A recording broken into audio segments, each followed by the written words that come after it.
রাজ্যের মুখ্য নির্বাচনী আধিকারিকের দপ্তর পুরনো ওয়েবসাইট বাতিল করে নতুন ওয়েবসাইট চালু করেছে।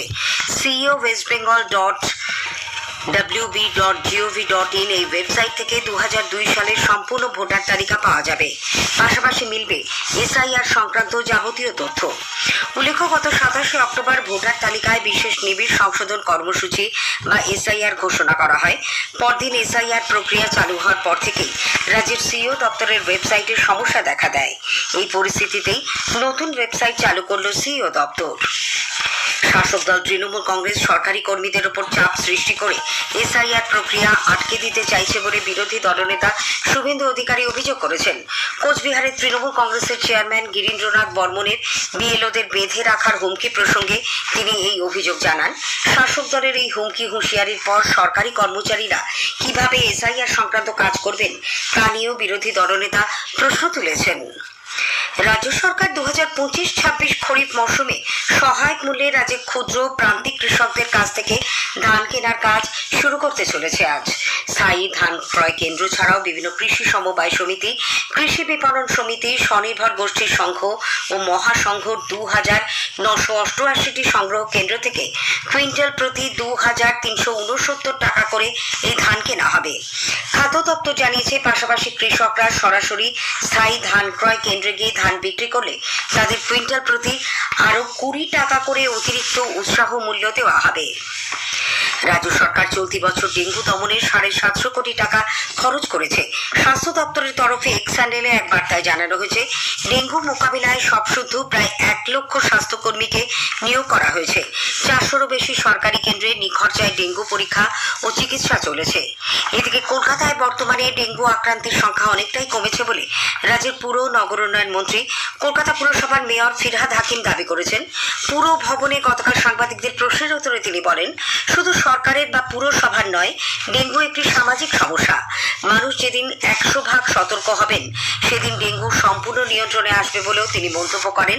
বাড়ির আনাচে কানাচে যাতে জল না জমে বা ছাদে জল না জমে সে ব্যাপারে নাগরিকদের সতর্ক থাকতে বলেছেন মেয়র।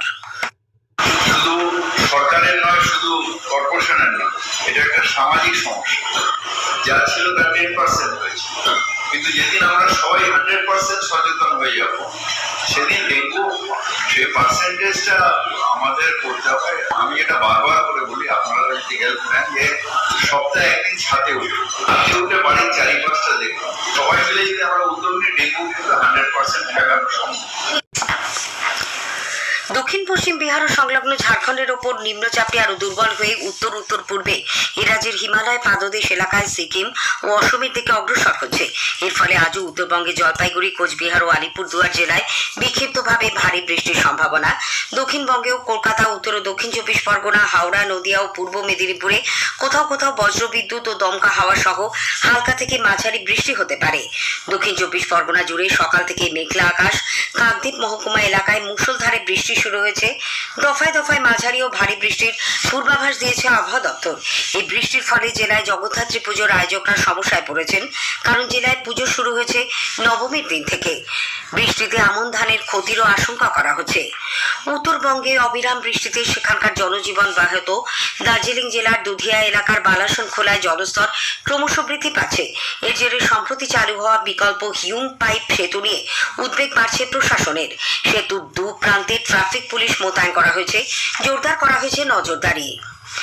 জগদ্ধাত্রী পুজোয় আজ আলোকনগরী, চন্দননগর সংলগ্ন মানকুণ্ড ও ভদ্রেশ্বরে বিষাদের সুর। চিরাচরিত প্রথা মেনে বর্ণাঢ্য আলোক শোভাযাত্রার মধ্যে দিয়ে আজ হবে প্রতিমার নিরঞ্জন। হুগলির রিষড়াতে জগদ্ধাত্রী পুজো শুরু হয়েছে।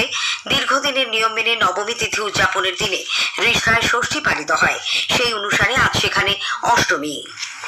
নানা অনুষ্ঠানের মধ্যে দিয়ে আজ সাহিত্যিক, লেখক, ঔপন্যাসিক, গল্পকার বিভূতিভূষণ বন্দ্যোপাধ্যায়ের 75তম প্রয়াণ বার্ষিকীতে তার প্রতি শ্রদ্ধা জানানো হচ্ছে।